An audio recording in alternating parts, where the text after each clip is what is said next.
Minister responsible for Public Administration, Information and Broadcasting, the Honorable Harold Lovell, has joined the nation in remembering a local stalwart in the field of media, Winston Derrick. Lovell, speaking to ABS, remembered the work done by the Derricks in paving the way forward in media within the Twin Islands state. I would say that in retrospect, now that we are looking back on the contribution made by Winston Derrick and Freddie Derrick, I don't think you can call one without calling the other.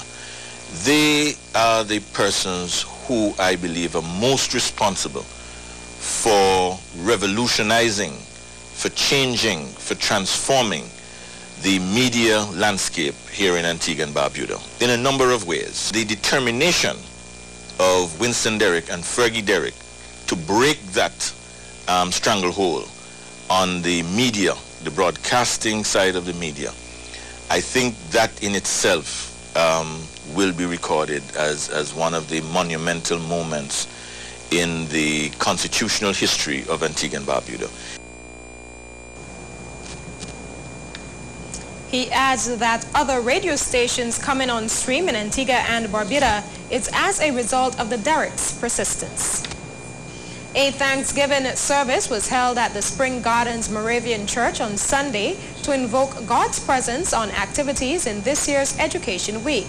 Present at the ceremony were Governor General Dame Louise Lake-Tack, students, teachers, parents, and other education stakeholders. Zara Lavier has the details. The church service was in honor of giving God thanks for his many blessings on the country's education system, as well as the education administrators who have been working tirelessly to improve it.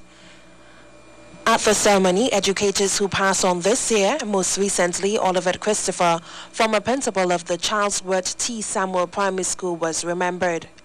A prayer for speedy recovery for Minister of Education, the Honorable Dr. Jackie Quinn Leandro, was offered.